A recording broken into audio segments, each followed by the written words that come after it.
Do you have anything to say on the charges? No words from former NFL lineman and Hall of Famer Warren Sapp after a busy week in Phoenix covering the Super Bowl for the NFL Network ends here at the 4th Avenue jail, far from the bright lights and cameras. It remains a crime so many people believe is victimless. Those who see prostitution as merely one person purchasing sex from another and being all about consensuality because, so their logic goes, no one present at the crime is unwilling. Thinking such as that is not only distasteful to many, but misses the point of what prostitution really is at its core: sex trafficking, in some cases human trafficking. And the Super Bowl is a prime example of where these vermin ply their trade to the willing, including former football players. Our guest is the Senior Director of Shared Hope International, dedicated to eradicating sex trafficking in America and around the world. Nancy Winston joins us. Nancy, thank you so much for being here. Thank you. I'm sure you've heard that argument many times. Victimless crime, prostitution, big deal. Now you have Warren Sapp arrested for prostitution. Is, in effect, he not just being one of those 500 plus who were caught on a sting at the Super Bowl, aiding and abetting in some way, shape, or form of sex and human trafficking? That's right. We hear it every day. It's associated with all the big sporting events and conventions and that sort of thing that brings people together that think it's just fine to buy sex because, quote unquote, boys will be boys. What we find is many of those victims are underage, and we focus on the fact that many children are being taken into commercial sexual exploitation in this way. All right, now how do we fight this then? Because you just brought up two issues. One is the boys will be boys idea, which is constantly going around. It's gone around for generations, and having covered sports for many years, I can tell you that in a lot of locker rooms of many sports, it is just that thinking, no big deal, just sex. But then there's the fact that many of them are 13, 12, maybe even sometimes. How do we start trying to get to the root core of this disease? Well, it's really hard because of the culture that we live in, where this kind of thing is getting more and more acceptable.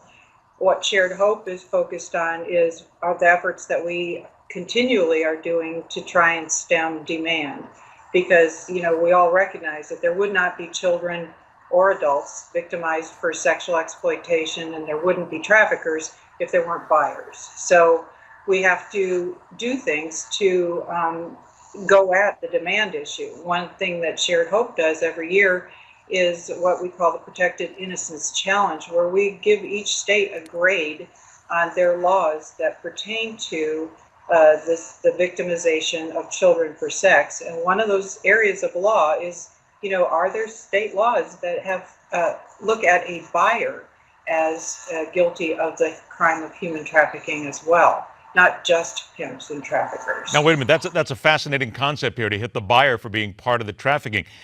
Where do we need to go, and why would lawmakers then be reticent to do that if indeed there is proof that many times it strikes young children, young girls and young boys? Well, as I said, our culture doesn't really recognize that. But, if you go back to the Trafficking Victims Protection Act of 2000, where it describes what sex trafficking is, one of the words in there is if you obtain someone, and a buyer is obtaining. So I know that at the federal government level, there's a bill that where they're actually trying to clarify the intent of that original Trafficking Victims Protection Act to say, yeah, it intended to include people that are out there buying children and adults for sex as well. Why are lawmakers, I guess this is where I'm having a difficulty with it, why are the lawmakers afraid? It would seem they're afraid of doing something here, because what we're talking about here is the purchasing of sex on the street, transmissible diseases, of course, we haven't even begun to talk about that, but here we're talking about young children that are involved, that are basically the ones who are being bought and sold for sex. That would seem to be the easiest thing in the world to create a law about, and every single lawmaker would stand up and say, this is the right thing to do, we need to get this through right away, and don't even sit here and talk about it. So why then are we still sitting here talking about it, Nancy? Who doesn't have the guts?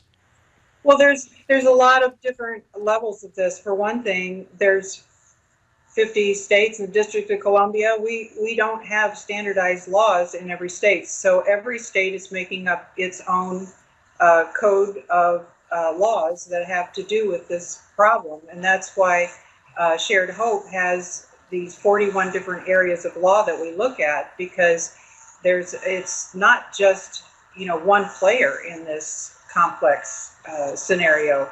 There's buyers, there's traffickers, there's pimps, there's protections for victims that have to be in place. There's law enforcement tools that have to be created so that law enforcement can investigate these things. There are some states that have tried to make a child cannot be a prostitute. She's immune from prostitution charges. But those states have got to think through, if she's not going to be charged, how is she going to be protected? What are the victims' protections that we're putting in place out there? And they always have large fiscal notes associated with them, and that's probably the biggest fear at the bottom line.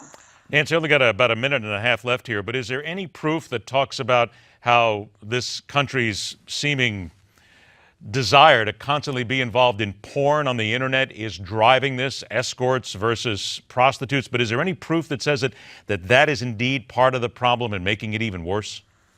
That porn is a driver? Yes. Is that your question? Oh, absolutely, porn is a driver, and porn is sexual exploitation in and of itself. As visualization leads to actualization, as we always say. And what happens is the more and more people get into porn out there, the more it's like any other drug. So brain science today says that this is the new crack cocaine, porn is. And so like any other drug, you have to have a larger and larger hit every time to get the same level of excitement. And that leads to more and more violent sex and younger children involved in it. Nancy, I only got about 20 seconds left. Do me a favor, say something to those people right now who are watching us and they say, you're still talking about a victimless crime. Prostitution is not a victimless crime. I have never met a woman that has been prostituted, and I know many of them. I've been in this for about 15 years now. I've never yet met one that is really wanting to do it willingly and who didn't get involved because she had an experience of exploitation and being used from the time she was a child. So often the abuse that happens to young children makes them think of themselves only in terms of being able to be a product used by someone else, and that's how they wind up in that situation. It is an excellent answer. We'll have to leave it there. SharedHope.org is the website. Nancy Winston, thank you so much for joining us. Thank you, Ed. I appreciate being on. MidPoint continues.